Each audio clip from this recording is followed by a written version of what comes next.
Pernahkah kalian bertanya-tanya, kenapa ada daerah yang ekonominya berkembang pesat, sementara daerah lain justru stagnan?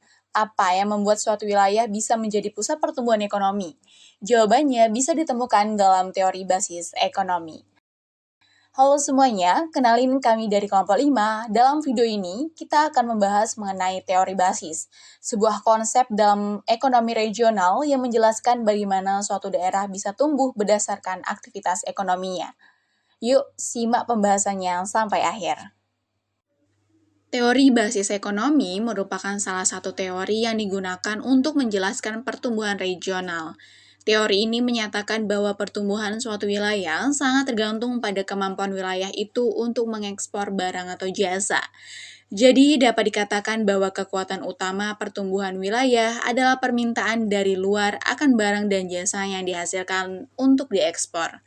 Pendapatan yang diperoleh dari sektor basis ini kemudian akan mengalir ke sektor-sektor lainnya di dalam daerah tersebut, yang menciptakan efek multiplier yang mendorong pertumbuhan ekonomi.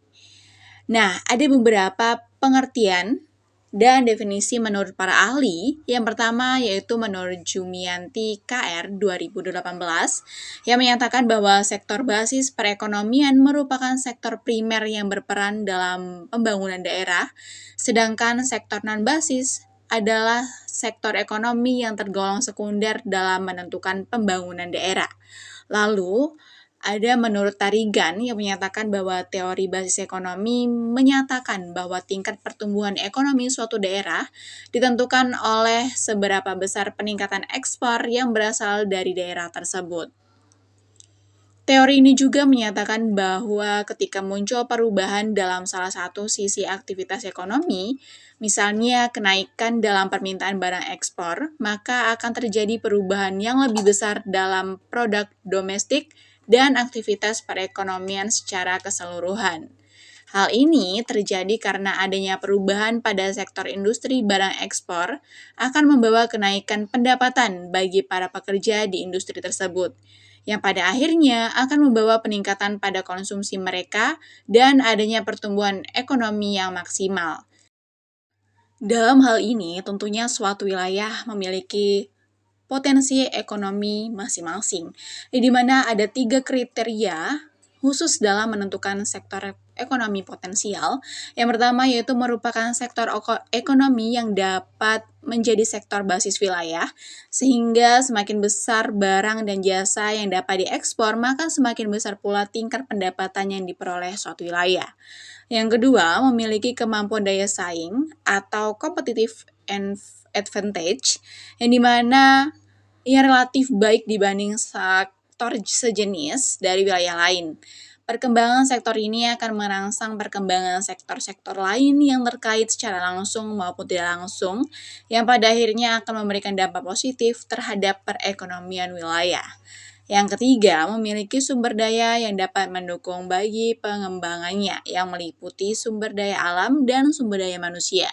Semakin tinggi tingkat ketersediaan sumber daya yang dimiliki, maka semakin tinggi pula tingkat pertumbuhan sektor ekonomi wilayah tersebut. Terdapat pembagian sektor dalam ekonomi basis. Yang pertama adalah sektor basis ekonomi dan sektor non-basis ekonomi, di mana sektor basis merupakan sektor yang menghasilkan barang dan jasa untuk diekspor ke luar daerah atau melayani penerimaan dari luar wilayah tersebut. Sektor ini menjadi motor utama pertumbuhan ekonomi karena mendatangkan pendapatan baru ke wilayahnya, yang dimana terdapat karakteristik sektor basis. Yang pertama, berorientasi pada ekspor ke luar daerah, menghasilkan pendapatan baru untuk daerah, memiliki multiplier effect yang besar terhadap ekonomi lokal, dan tidak tergantung sepenuhnya pada permintaan lokal, di mana contoh sektor basis yaitu adalah ekspor produk manufaktur, pariwisata internasional, industri ekstraktif, dan sektor yang melayani permintaan nasional maupun global. Sedangkan sektor non-basis ialah sektor yang berfokus pada melayani permintaan lokal dan tidak menghasilkan pendapatan dari luar daerah. Sektor ini bergantung pada keberadaan sektor basis karena tenaga kerja di sektor non-basis mendapatkan penghasilan dari sektor basis dan membelanjakan uangnya di sektor non-basis. Yang dimana karakteristik sektor non-basis yaitu adalah melayani masyarakat lokal, bergantung pada daya beli penduduk yang bekerja di sektor basis, tidak mendatangkan pendapatan baru dari luar daerah, dan efek pertumbuhan lebih terbatas dibandingkan sektor basis. Contohnya adalah warung makan lokal, salon, bengkel, sekolah, dan layanan kesehatan lokal. Terdapat pula multiplier effect dalam ekonomi basis, yaitu adalah teori ekonomi basis menjelaskan bahwa setiap pertumbuhan di sektor basis akan menciptakan dampak berantai bagi sektor non-basis. Misalnya, sebuah pabrik dibuka di suatu wilayah yang memperkerjakan 1.000 orang, yang dimana karyawan tersebut kemudian menghabiskan gaji mereka di restoran, toko pakaian, dan penyewa rumah di daerah tersebut. Ini menciptakan peluang bisnis baru di sektor non-basis. Nah, hasilnya sektor basis menjadi motor utama yang mendorong pertumbuhan ekonomi secara keseluruhan. Selanjutnya adalah rasio basis dalam teori ekonomi bisnis, di mana rasio basis adalah metode kuantitatif yang digunakan untuk mengukur sejauh mana suatu sektor ekonomi dalam suatu daerah bersifat basis atau non-basis. Dengan rasio basis dihitung menggunakan location question atau LQ dengan rumus seperti yang di layar, yang dimana EI adalah jumlah tenaga kerja atau output di sektor I pada suatu daerah, dan ET adalah total tenaga kerja atau output di semua sektor dalam suatu daerah. Dengan EI dibagi ET, di daerah adalah proporsi tenaga kerja atau output sektor I dalam daerah, dan begitu juga dengan dalam skala nasional. Yang dimana interpretasi nilai Q-nya, jika LQ lebih besar dari 1, maka sektor tersebut merupakan sektor basis, yang artinya sektor ini lebih dominan di daerah dibandingkan dengan skala nasional. Dan jika LQ-nya 1, maka sektor tersebut berimbang, artinya kontribusi terhadap ekonomi daerah sama dengan kontribusinya di tingkat nasional.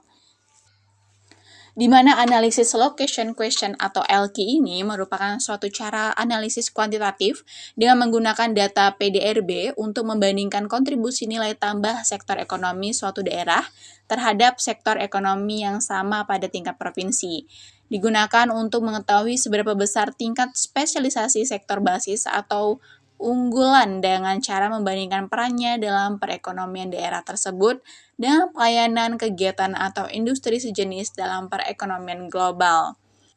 Selanjutnya adalah analisis matriks klasen tipologi, yang dimana di sini kami menampilkan diagram antara kontribusi dan juga laju pertumbuhan atau R, yang dimana di sini ada kuadran 1 yaitu adalah sektor prima, kuadran 2 sektor berkembang, kuadran 3 sektor potensial, dan kuadran 4 adalah sektor relatif tertinggal. Yang dimana RI adalah rata-rata laju pertumbuhan PDRB sektor daerah kabupaten, R adalah rata-rata laju pertumbuhan PDRB sektor daerah provinsi, YI adalah rata-rata kontribusi PDRB sektor daerah kabupaten, dan Y adalah rata-rata kontribusi PDRB sektor daerah provinsi. Ekonomi basis mempunyai kelemahan, yang dimana kelemahan teori ekonomi basis adalah tidak mempertimbangkan hubungan antar sektor. Yang dimana teori ini beranggapan bahwa sektor basis adalah satu-satunya faktor utama dalam pertumbuhan ekonomi. Padahal sektor non-basis juga bisa dikembangkan secara independen melalui inovasi, peningkatan produktivitas, dan kebijakan ekonomi lokal. Yang kedua, kesulitan dalam mengidentifikasi sektor basis, yang dimana tidak semua sektor yang terlihat besar di suatu daerah benar-benar merupakan sektor basis. Yang ketiga, tidak mempertimbangkan faktor keseimbangan pasar, di mana teori ini mengasumsikan bahwa semakin besar teori basis, semakin baik untuk ekonomi daerah. Namun jika pertumbuhan sektor basis terlalu dominan, ketergantungan ekonomi menjadi tinggi dan rentan terhadap guncangan eksternal. Yang keempat, tidak memperhitungkan perubahan struktural ekonomi, yang dimana struktur ekonomi daerah bisa berubah seiring waktu karena teknologi, kebijakan, atau tren global. Dan yang terakhir adalah efek multiplier tidak selalu kuat, di mana teori ini beranggapan bahwa sektor basis akan meningkatkan sektor non-basis melalui efek multiplier. Namun, jika pendapatan dari sektor basis justru banyak dihabiskan di luar daerah, misalnya investasi di luar kota, maka dampak positif terhadap ekonomi lokal bisa menjadi lemah.